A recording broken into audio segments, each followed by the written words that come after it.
올라왔는데 얼굴에 자꾸 빨갛게 아니면 날치알처럼 뭐가 나서 여드름인 줄 알고 열심히 치료했는데 나아지기는커녕 오히려 악화된 적 있으신가요? 환자분들 중에 50세가 넘은 한 환자분은 나이가 50이 넘어서까지 피부가 왜 그래? 라는 말을 듣고 큰 스트레스를 받으셨다고 합니다. 이런 경우에 모낭염을 여드름으로 착각해서 치료했을 수 있어요. 오늘 이 영상을 보시면 여러분은 모낭염과 여드름을 명확하게 구분할 수 있게 되실 거예요. 오늘 영상에서는 여드름과 모낭염을 구분하는 법과 그에 따른 집에서 하실 수 있을 만한 홈케어, 그리고 치료에 있어서 유의하실 점들, 어떤 치료를 하시는지까지 안내 드릴게요.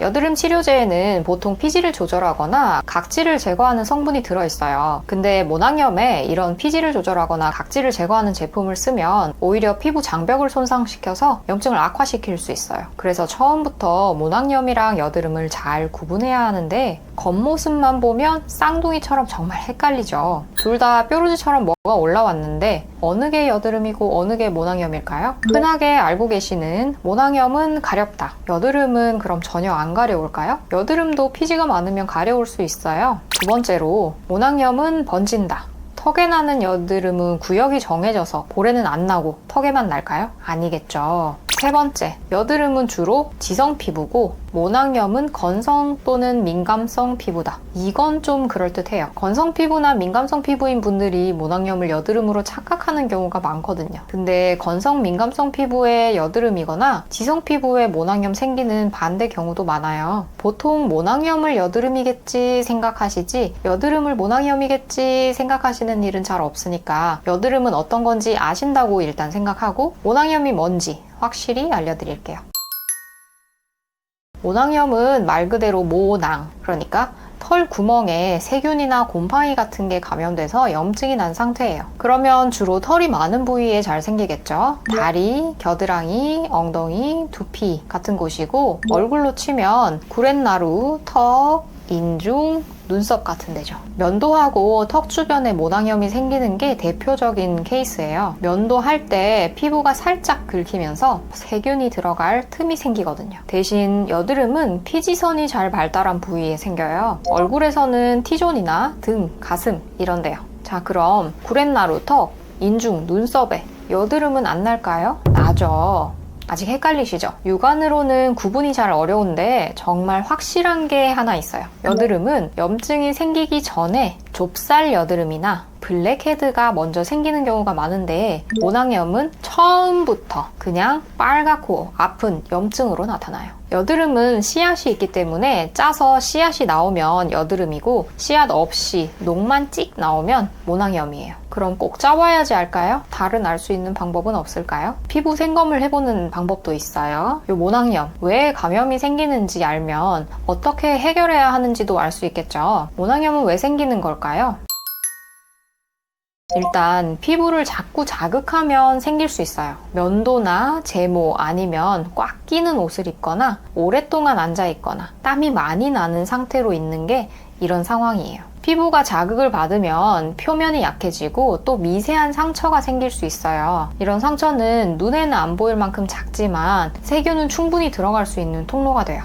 두 번째로 면역력이 떨어졌을 때도 생길 수 있어요. 면역력이 정상일 때는 피부에 있는 세균을 잘 제어할 수 있어도 면역력이 떨어지면 방어 시스템이 약해져서 평소에는 문제 없던 세균들도 쉽게 염증을 일으킬 수 있게 돼요. 세 번째로 당뇨병이나 비만 같은 질환 때문일 수 있어요. 혈당이 높으면 세균이 더 잘 자랄 수 있는 환경이 만들어지고 피부의 상처 치유 능력도 떨어져요. 그리고 체중이 많이 늘면 피부가 접히는 주름 사이에 습기가 많이 차기 쉽고 피부끼리 닿는 부분이 많아져요. 이러면 또 세균이 자라기 좋은 환경이 되겠죠. 물론 전반적인 면역 기능도 같이 떨어뜨릴 수 있어요. 마지막으로 스테로이드나 항암제 같은 약을 장기간 쓰면 모낭염이 생길 수 있어요. 스테로이드는 염증을 가라앉히는 효과가 있지만 동시에 피부를 약하게 만들어요. 피부가 약해지면 세균 감염에 더 취약해지죠. 그리고 항암제는 암세포만 아니라 정상세포 성장도 억제를 해요. 피부세포 능력이 떨어져요. 피부세포 재생 능력도 떨어지고 면역력도 약해지고 그러니까 모낭염이 되기 쉬운 환경이 만들어지는 거예요. 그럼 이 모낭염은 어떻게 해결을 하냐? 일단 집에서 할 수 있는 방법을 알려드릴게요. 모낭염의 홈케어 핵심은 1. 청결을 유지하고 2. 피부 장벽을 보호하는 거예요. 피부를 자극하는 행동은 피해야 해요. 예를 들어서 얼굴을 자주 만지거나 긁는 거, 사우나 찜질방처럼 뜨겁고 습한 곳은 좋지 않아요. 뜨거운 물로 세안하는 것도 포함이에요. 과한 각질 제거는 오히려 피부를 자극할 수 있어서 주의해야 돼요. 대신 순한 클렌저로 깨끗이 씻어내고 보습을 충분히 해주는 게 좋아요. 하지만 너무 자주 씻으면 오히려 피부 장벽이 약해질 수 있으니 하루에 2번 정도가 적당해요. 입술 뜯는 버릇이 있으신 분들, 손으로 입 주위를 많이 만지는 것도 마찬가지로 손에 있는 세균을 입 주위로 자꾸 퍼뜨릴 수가 있으니까 조심하세요. 면도를 할 때는 수염만 깎이는 게 아니라 피부 각질층까지 손상돼서 세균이 침투하기 쉬워져요. 면도 전에는 반드시 수염을 불리고 면도 후에는 피부를 깨끗이 씻고 보습크림을 발라서 피부를 보호해야 돼요. 면도기는 항상 소독해서 깨끗한 걸 사용하시고요. 가능하면 전기 면도기를 쓰는 게 좋아요. 면도 방향은 털이 자라는 방향대로 위에서 아래로 하세요. 특히 여성분들 눈썹 칼 자주 바꿔야 해요. 눈썹 칼로 입꼬리나 볼 쪽 솜털 깎다가 모낭염 오시는 분들 많아요. 피부 손상되지 않게 하세요. 과하게 열이 나거나 땀을 많이 흘리거나 피부에 마찰이 많이 생기는 상황도 피하는 게 중요해요. 특히 땀을 많이 흘리는 여름철에는 땀나고 나서 세안이나 샤워를 꼭 해서 피부를 깨끗하게 유지하는 게 중요해요. 옷 선택도 중요한데요. 통풍이 잘 되는 면 소재의 옷을 입고 꽉 끼는 옷은 피하는 게 좋아요. 인스턴트, 기름지고 달달한 음식을 줄이는 게 좋고 채소, 과일처럼 식이섬유 많거나 비타민이 많은 음식을 먹는 것도 도움이 돼요. 몸을 혹사시키면 아무리 좋은 약도 그때뿐이에요. 스트레스와 수면 부족은 피지 분비를 증가시키고 피부 면역력을 약화시키니까 적극적으로 관리해야 돼요. 충분히 휴식하고 규칙적인 생활 유지하고 취미 활동이나 운동 같은 걸로 스트레스 해소하는 게 좋아요. 이렇게 홈케어를 좀 해보다가 잘 안 나아지면 아무래도 병원을 가는 게 낫겠죠. 모낭염의 핵심이 깨끗하게 하는 거, 피부 장벽 개선하는 거니까 이 2가지를 같이 하면 좋아요. 보통 깨끗하게 하고 일단 눈에 보이는 염증 나아지는데 포커스를 많이 맞추시거든요. 근데 모낭염이 만만히 볼 게 아닌 게 재발을 굉장히 자주 해요. 홈케어 정말 목숨 걸고 잘하고 깨끗하게 하고 해도 또 언제 재발할지 모르니까 계속 마음 졸이면서 살게 되죠. 그게 추가적인 스트레스가 되고요.